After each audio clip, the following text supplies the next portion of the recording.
people have known what this plant does, but the benefits it shows for opioid addicts is like really positive, and it's completely illegal. And so that's where it becomes weaponized, and I feel like that's a lot of what you're talking about. It's like what the British did. They were weaponizing it. If there happened to be, say, somebody addicted to opiates that is listening, what would your advice to them be? This is the Colorado Springs Psychedelic Club podcast, episode 1. And today's topic is opium, the plant Prt1 somniferum, and the medical derivatives and problems that we find that we have with this plant. And maybe we'll come across some solutions along the way. Okay, I'm Gabe. I'm here with Anthony, Max, and Kai, and we are in the Colorado Springs Psychedelic Club. Wouldn't everybody like to say hi? Hi, I'm Max. Most of what I do is chemistry. I'm trying to get positions in undergrad chemistry labs this summer, and I mostly study how these different chemicals change. My name's Anthony. I have a bachelor degree in psychology with a minor in counseling. Previous to my college days, I was in the military, and I'm a combat veteran. Have TBIs, and part of what drew me to psychedelics was their healing nature. My name is Gabe, and I'm an anthropology major at UCCS, and I have an interest in botany and ethnobotany, music, and cognitive studies. And so I have found along the way that a study of psychedelics actually blends a lot of those things together. So that's one of the reasons why I developed an interest in this. So today's subject is the opium plant. In general, a lot of people don't seem to understand this plant. When they think of morphine, heroin, fentanyl, they don't often know that these things were derived from a plant. And so I decided back in the day in Texas where I was living, and I had the space and the climate to do a lot of gardening, I decided that I wanted to sort of grow a lot of these plants and study them. I was employed at 2 Austin nurseries. One of them had a whole wall of these wildflower seeds, and during the spring, people would come in and buy them. And so we were constantly sort of restocking them when we got new shipments. And there were a variety of poppies, Iceland poppies, California poppies. I noticed these Hungarian blues, which were labeled Prt1 somniferum. And of course, I knew in my head that that was the legendary opium poppy. And it struck me as odd that these seeds were being sold in this nursery. And so I did some research on it, and it turns out that gardeners grow opium poppies in their gardens and usually don't even think anything of it. They usually don't even know that they are growing opium poppies. They might be known only by their common name. And so as I did my research and found that I could incorporate this plant into my pantheon of ethnobotanicals in my garden, I threw some seeds out in the fall, and they overwintered, and they sprouted actually early winter. They grew through a 1-inch sheet of ice from a winter storm that we got in central Texas.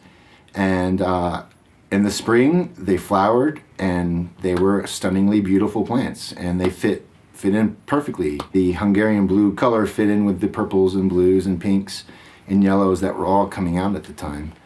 And I thought, wow, this is a great plant. This is one that I need to grow every year. I should harvest the seeds like I did with all my plants. And, I did some more research, of course, and turns out that this is, opium is a Schedule II narcotic.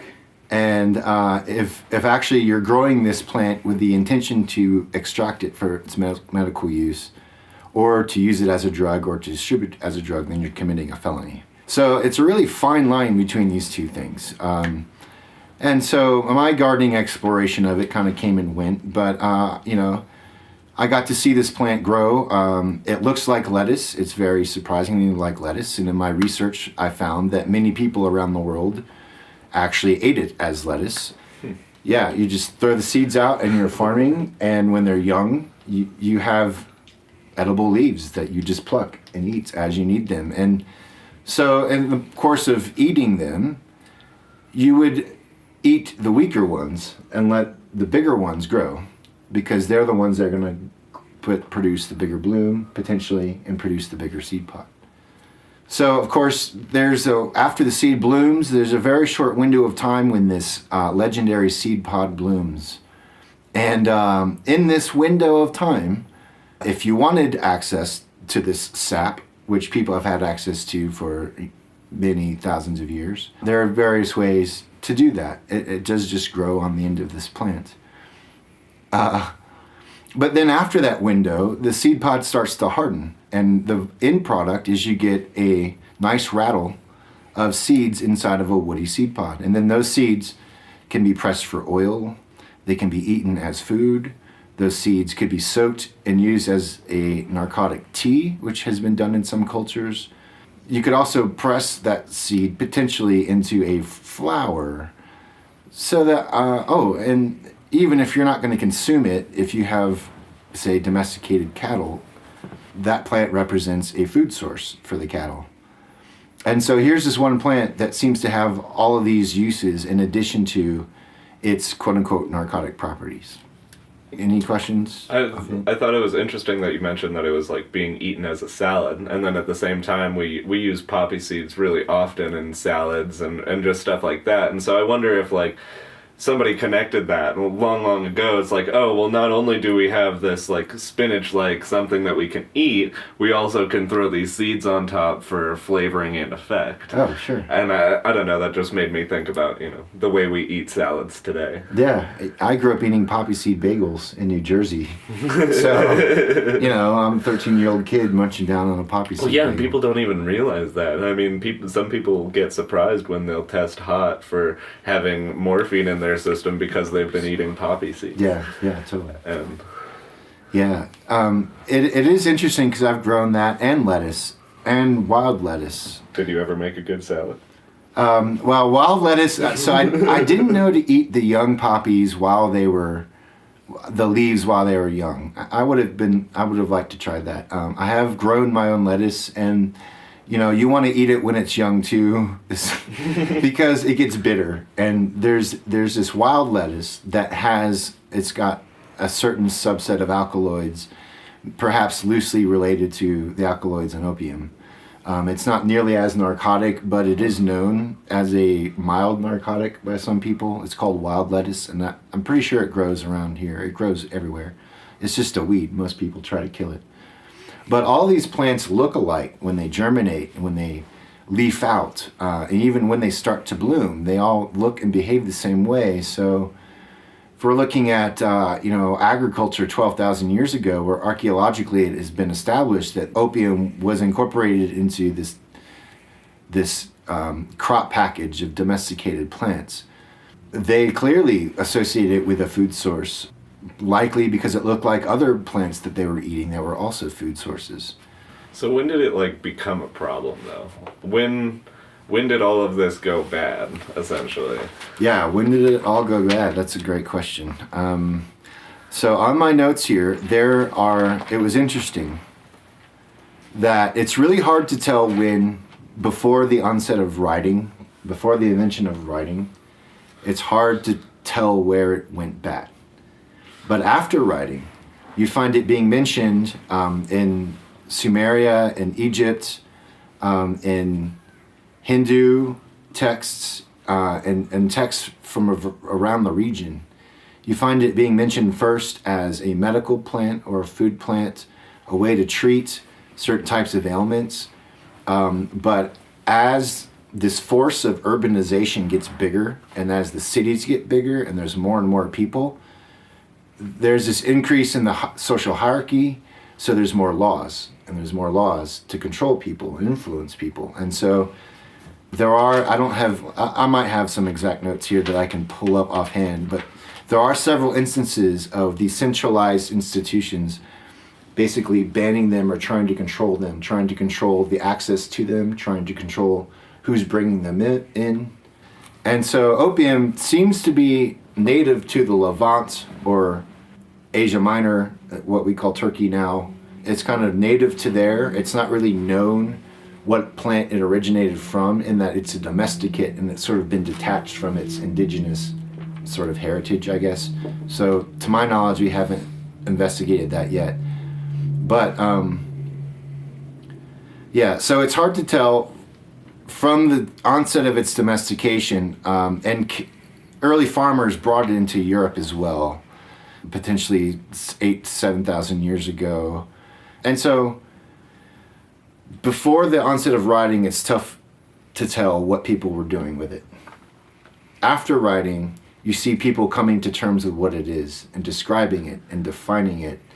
But then as you get more kingdoms and human society at that time gets more complicated, you get more laws and more prohibitions against it. But then I also found there's a lot of finger pointing. Like if you were to ask a British person in the 18th century who brought opium to the world, they would have blamed the Arabs. And then of course there was the British Opium Wars against China, where the British basically wanted to dominate the market, the East Asian market, around China and India. And the way that they did that is China wanted to actually ban the importation of opium, and the British leveraged its military to override that. And basically China lost 2 wars to the British in trying to ban opium. So the idea is it's been used to leverage people for a long time. I think it's interesting that all these people are trying to ban something that we've been doing since before we've been able to write. You know what I mean? Like, this is an inherent human nature thing. Like, before we even learned how to, like, you know, record our own history, we were doing this. But now it's, you know, thrown into the illegalities and, you know, it's all controlled very carefully. And I understand why it's controlled very carefully, but at the same time, it's crazy how some people are being charged and things like that. Yeah, definitely. I just think it's so interesting that now in the United States that you can be a gardener and not know and just get the seed packets and have them growing. And, you know, these Hungarian blues are beautiful, you know, and you're enjoying them. You don't even know the cost that this plant has leveraged on people over time. And if you did know that, you might be committing a crime at that point. Right. It's kind of a trip. So, I found an article, and it said, if you're growing, like, without the intention, without the knowledge, then you're fine. Yeah. So is it at a certain stage of bloom when they can, like, come in and see that you're, because it says, like, you have to, like, razor blade the bulb, and, like, it's a process, you know? Oh yeah, to harvest the sap. Yeah. Yeah, So where do they? Is it like a growing? Is it in a stage where, you know, a cop might see this and be like, "That's suspicious," or is it just, you know, where do they find that? It's intention? You said something about the knowledge of it, right? So let's say you have some book in your house that, you know, has to do with opium producing. That might be incriminating because you have the knowledge of what this plant can do. You have the knowledge of what you're producing.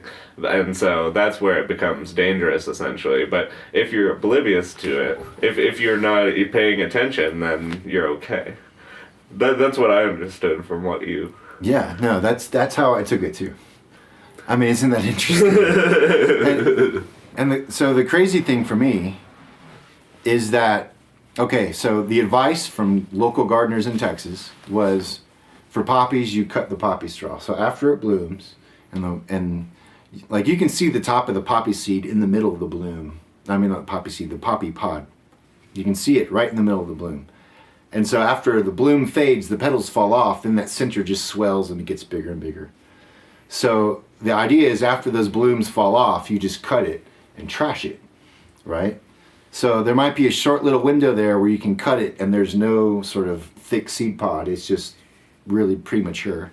If you cut it while the seed pod swells, you're still discarding it. You know, maybe you're not committing a crime, but like you're still sort of removing this controlled substance from the base of its production and distributing it somewhere. Like, to me, I mean, do you know do you know that you have to cut it because of what it is, and that if you don't, you might get in trouble? I mean, it's kind of crazy. And then what I also found was that most police couldn't identify it, even, you know.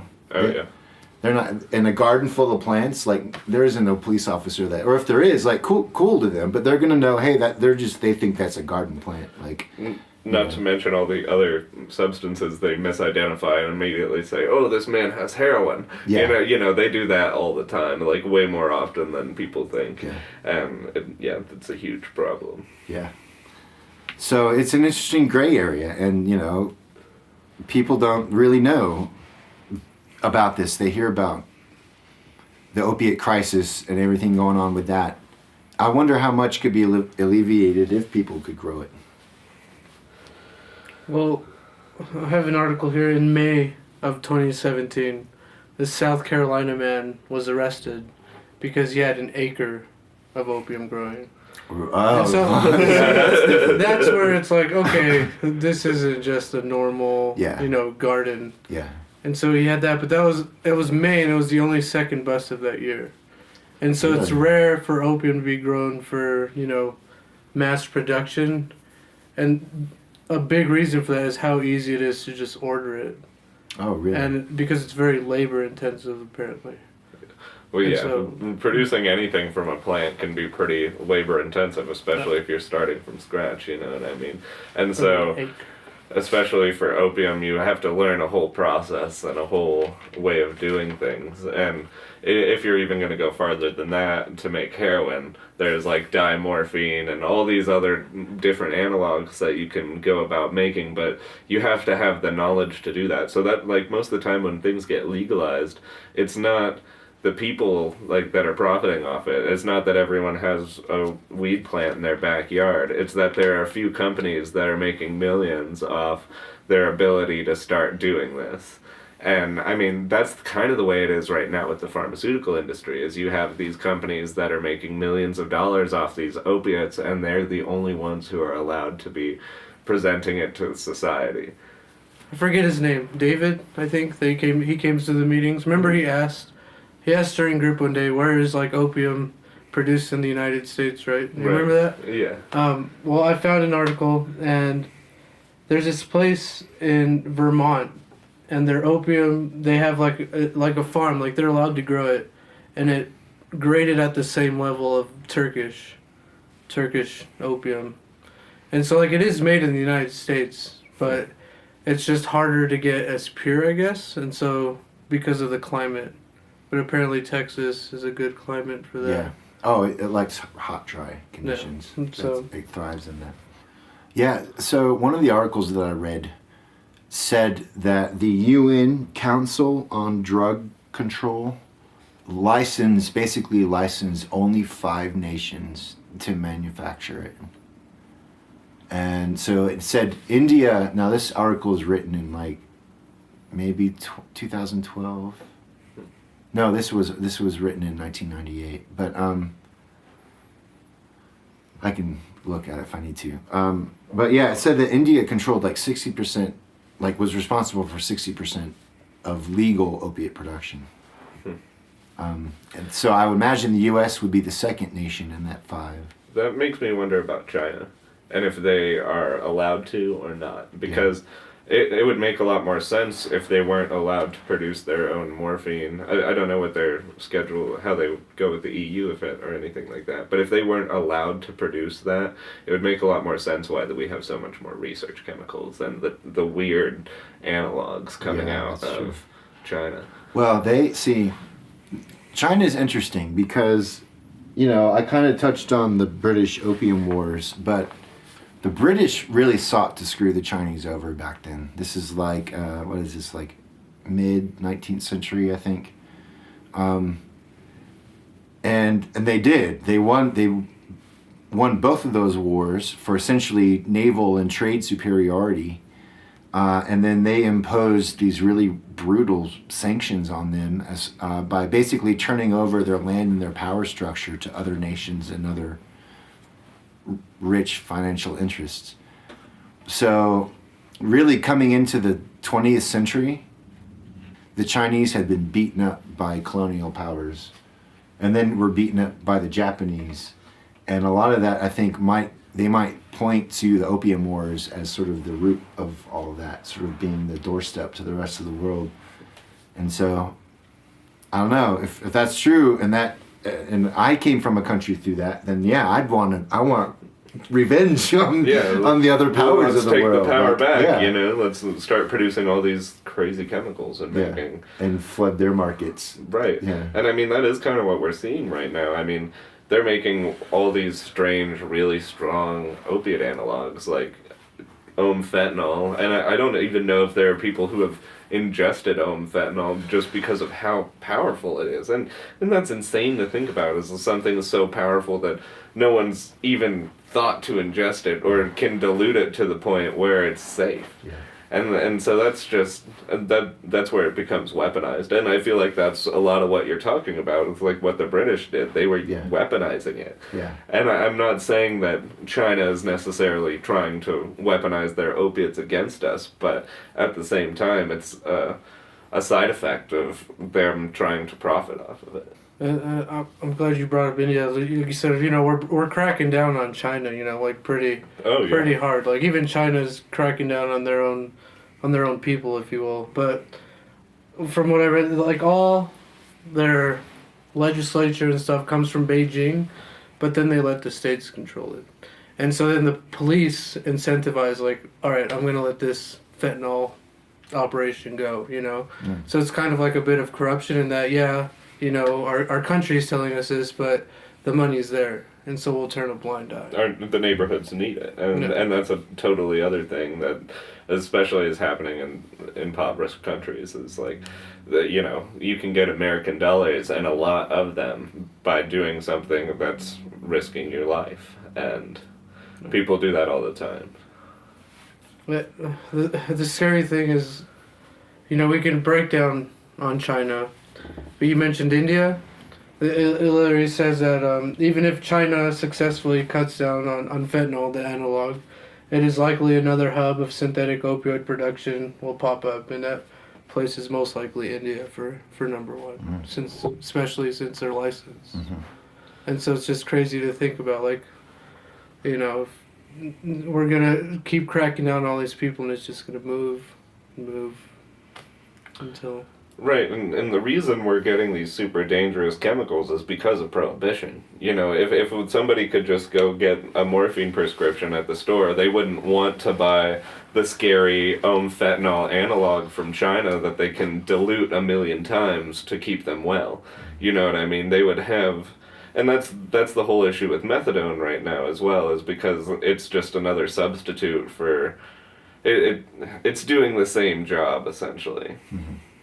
The black market drive, right? The black market drive. You can look at prohibition, right? And so these fentanyl analogs came out of, you know, crackdown on heroin. And so what China did was like, okay, fine, we won't produce heroin. We'll make an analog and then sell it as that. And that's how they got past, you know, the laws, if you will. And that's why we have fentanyls, because, you know, we're going to make something else and it's going to be similar, and then we can get away with it. Fentanyl used to be a prescription drug in the United States. You could walk home with your prescription and there were fentanyl patches.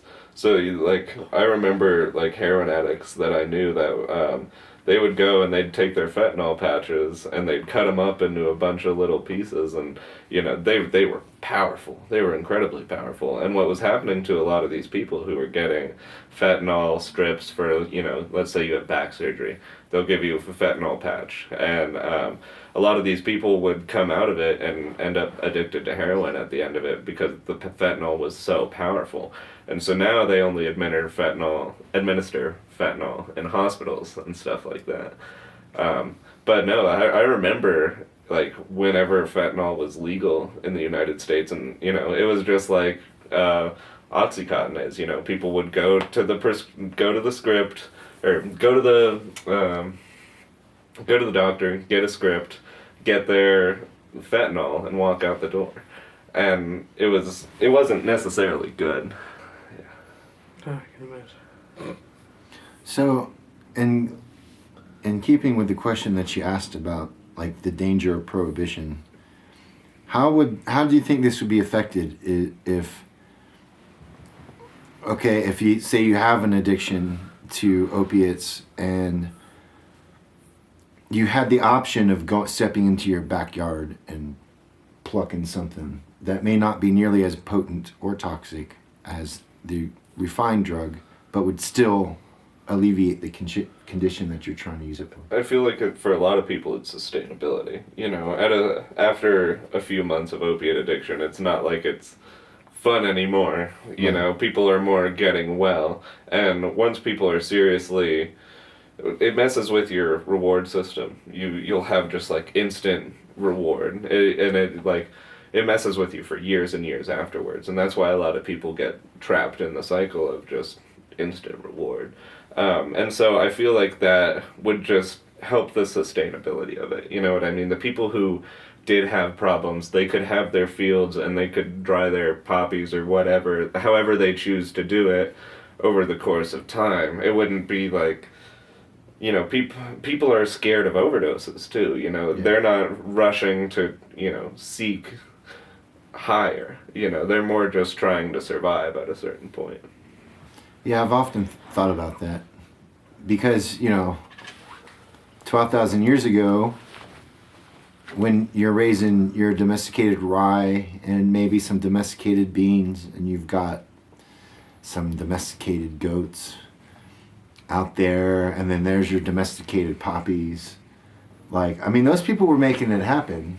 I mean, that crop package, you know, maybe other people came in, but they carried that crop package into Europe. So people were making it happen, even having access to all of that. But they also saw the value in it. Like, today, we see the value in it, but we also disgrace the hell out of it. You know what I mean? And I feel like that is not the way. It should be respected, but it shouldn't be disgraced. We shouldn't be going out and shaming the addicts, but we should be, you know, trying to understand and trying to be more helpful. Yeah, right on. That comes back to we need a modern shaman. Anthony, do you have any comments on legality off him? Or not, punishment versus rehab?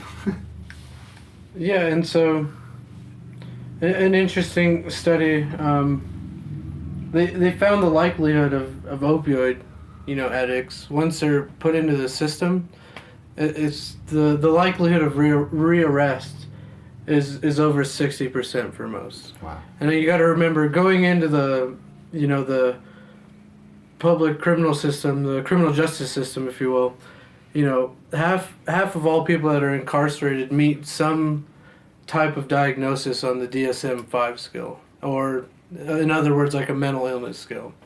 And so it just goes to show that, you know, punishment over recovery isn't doing anything for anyone, because, you know, they get incarcerated and they have you know, these withdrawals, and, you know, it's not healthy for them, you know, like they're suffering, but they have programs that give, you know, methadone, which I know you mentioned. They give methadone to these people, and they're finding that, you know, they're being able to, like, you know, while they're detoxing involuntarily, if they get this methadone, it's helping them as they get out there.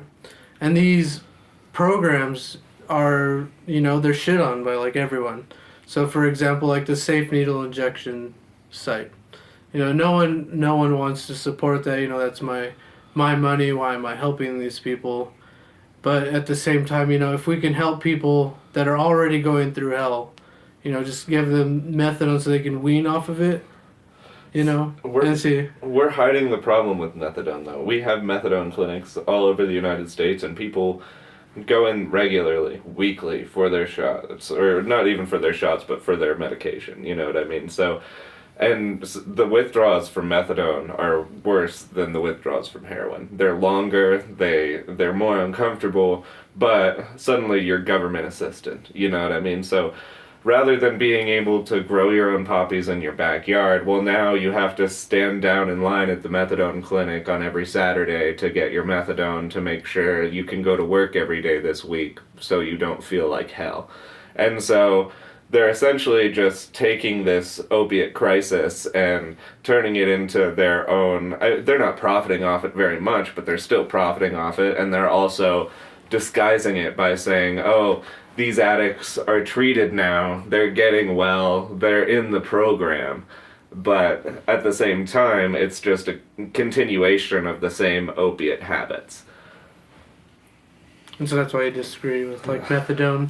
Yeah, I mean, if in my opinion, if you're a heroin addict, you should go through the heavy, painful withdrawals rather than try and go through a methadone regimen, because the methadone regimen is going to last longer. It's going to be less pleasant. You're also going to have, it's government aid. It's not like you're sitting in some sketchy parking lot waiting for some sketchy dude that you don't want to deal with. There's a government office that you go walk to and go get your prescription. And that's like the benefit for methadone for a lot of people. And that's why I think methadone is the last resort. If you've tried kicking heroin multiple times, if you do not feel like you can keep living the life, especially with all the analogs and sketchy things that are going on, methadone is a good option because it will sustain you for the rest of... You can go and work a job again. You can go be a normal person. But at the end of the day, you're still using your prescription. Yeah. And it's crazy that's legal, and that's our go-to. You know, you look at something like Ibogaine, and, you know, just recently... Well, I mean, I'm sure for a long time, you know, people have known what this plant does, but the benefits it shows for opioid addicts is like really positive, and it's completely illegal. But methadone, you know, like, we're making money, and, you know, you come back, you know, week by week, you know, when it just brings back into the prohibition and how it's not working for the betterment of society. So I knew quite a few addicts in around 2012, right? One of my friends got put on methadone in 2013, and he's still on methadone today in 2019, and he's just that's what I'm saying. It's a replacement. It's not a solution. Yeah.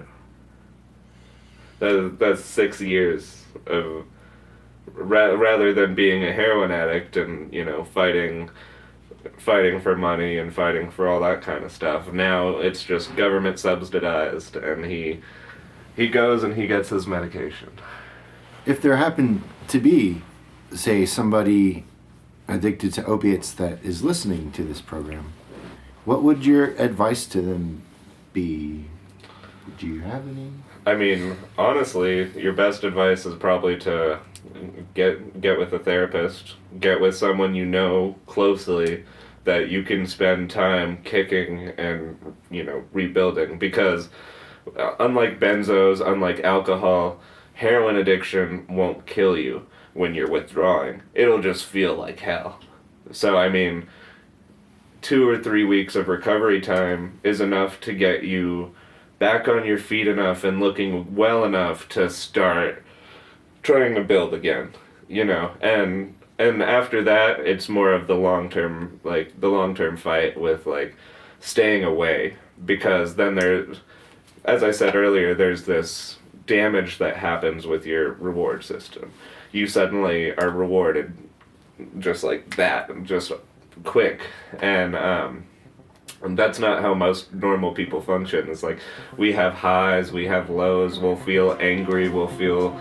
That gets taken away from you in a lot of senses.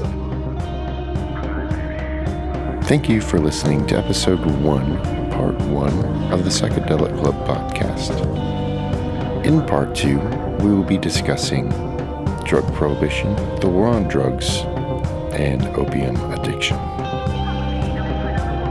The music for this podcast is brought to you by Flowermonkey and ONEvsZERO.